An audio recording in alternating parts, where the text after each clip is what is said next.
Halo semuanya, balik lagi di channel Halo Edukasi. Dalam pelaksanaan hubungan internasional, Indonesia tidak hanya aktif dalam mengikuti berbagai organisasi internasional. Namun Indonesia juga berpartisipasi secara aktif dalam membantu penyelesaian sebuah konflik antar negara.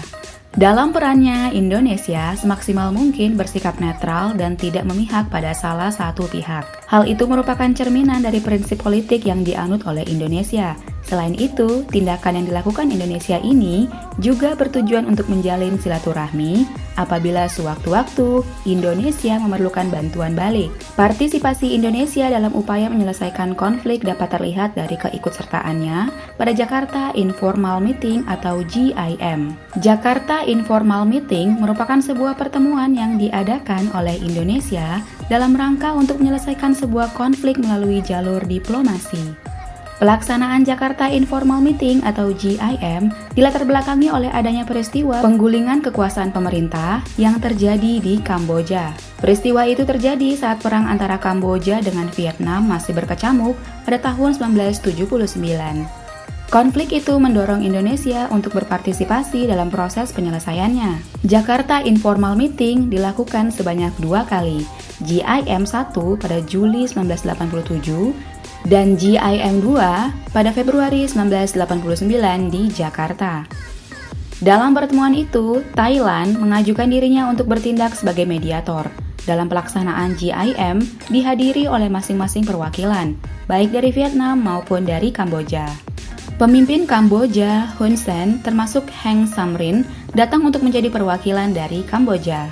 Heng Samrin adalah tokoh Khmer Merah pro-Cina yang digantikan Hun Sen, tokoh komunis Kamboja yang pro-Vietnam dan Uni Soviet. Mari kita bahas mengenai Jakarta Informal Meeting 1 dan juga yang kedua ya. Yang pertama, Jakarta Informal Meeting 1. Sebuah kebijakan yang diambil oleh Indonesia dalam upaya menyelesaikan konflik Kamboja-Vietnam adalah dengan mewujudkan sebuah pertemuan. GIM yang pertama bertujuan sebagai media yang mempertemukan faksi-faksi yang bertikai di Kamboja. Selain itu, juga ditujukan dalam upaya mencari solusi atas konflik Kamboja dan Vietnam.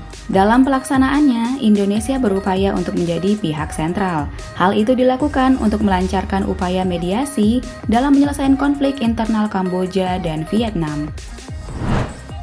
Yang kedua, Jakarta Informal Meeting 2. Untuk menindaklanjuti Jakarta Informal Meeting 1, pemerintah Indonesia beserta negara Asia Tenggara lainnya mengadakan Jakarta Informal Meeting 2. Selain itu, pada pelaksanaan GIM 2 disampaikan mengenai beberapa kemajuan dari hasil GIM 1.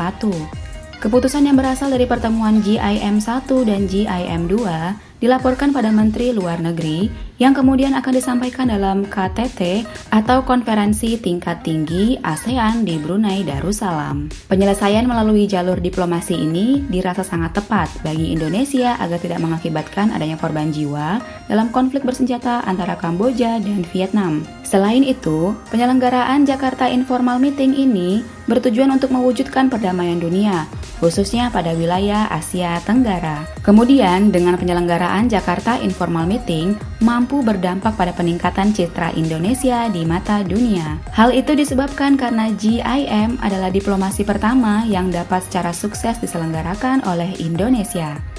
Dan upaya ini juga dilakukan demi menjaga perdamaian dunia, sesuai dengan prinsip Indonesia yang tercantum dalam pembukaan Undang-Undang Dasar 1945.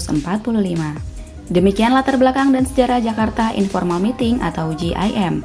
Bila teman-teman mengetahui fakta-fakta lain mengenai GIM, bisa dituliskan di kolom komentar ya. Sekian video kali ini, semoga bermanfaat.